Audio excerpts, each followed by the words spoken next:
Hello friends, welcome back to my channel. এই মুহূর্তে রাজ্য সরকারি কর্মচারীদের জন্য পে কমিশন রিলেটেড একটি নতুন ভিডিও নিয়ে হাজির হয়েছি।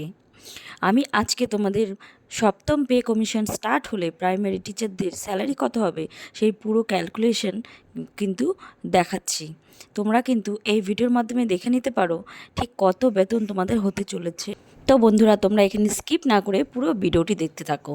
যদি তোমাদের এরকম ক্যালকুলেশনের উপর ভিডিও আরও দেখতে ইচ্ছে করো, অবশ্যই কিন্তু আমাকে কমেন্ট করে জানাতে পারো। তো চলে যাই আমরা মেন ভিডিওতে।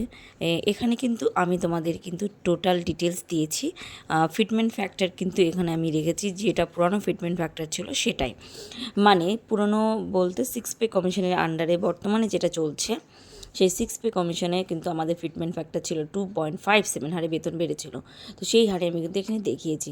আমাদের যে প্রাইমারি টিচারদের স্টার্টিং যে বেসিক পে, সেটা প্রাইমারি শিক্ষকদের হচ্ছে 28,900 টাকা। এটা 6 পে কমিশনের আন্ডারে। আচ্ছা, আমাদের বেসিক ছিল 28,900 টাকা। ডিএ হচ্ছে 28,900, 18% বর্তমানে আমরা পাচ্ছি 5,202 টাকা।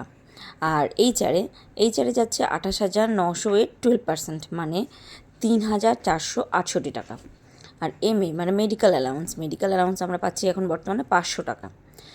এবার আমাদের টোটাল গ্রস স্যালারি কত দাঁড়াচ্ছে? 28,900 টাকা যোগ 3,468 টাকা, এদিকে যোগ করে দিলাম 5,202 টাকা।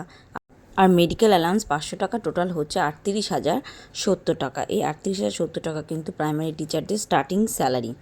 তো এবার আমরা দেখে নিচ্ছি যে 38,070 টাকা, সেটা 7 পে কমিশন এলে যদি ফিটমেন্ট ফ্যাক্টর 2.57 হারে দেয় তাহলে ঠিক কত হতে পারে। তো এটা কিন্তু একটা অনুমানের ভিত্তিতে করা হচ্ছে। আমি কিন্তু 2.57 হারে করে দেখাচ্ছি।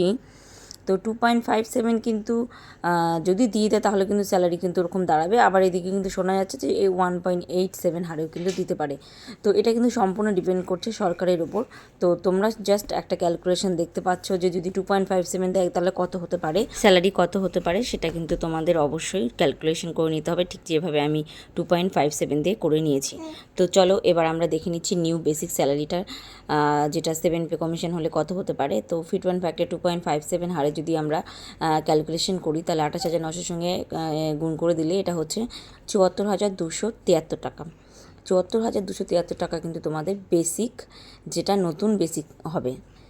এবার এক্ষেত্রে কিন্তু ডিএটা কিন্তু 0 হয়ে যাবে, কারণ নতুন যখন পে কমিশন স্টার্ট হয় ডিএ কিন্তু সেক্ষেত্রে 0 হয়। আর এদিকে এইচআরে তোমার ওই 12% বেসিকের, সেটা হচ্ছে 8,912 টাকা। আর এমএ চলে যাচ্ছে তোমার 500 টাকা। তো টোটাল গ্রস দাঁড়াচ্ছে 83,685 টাকা। তো বন্ধুরা, ফিটমেন্ট ফ্যাক্টর ঠিক কত হতে পারে তার উপর কিন্তু সমস্তটাই ডিপেন্ড করছে। তো তোমরা অবশ্যই কিন্তু নিজেদের হিসেব নিজেরা করে নিতে পারো। ঠিক ফিটমেন্ট ফ্যাক্টর হিসেবে আমি জাস্ট একটা ক্যালকুলেশন করে দেখালাম।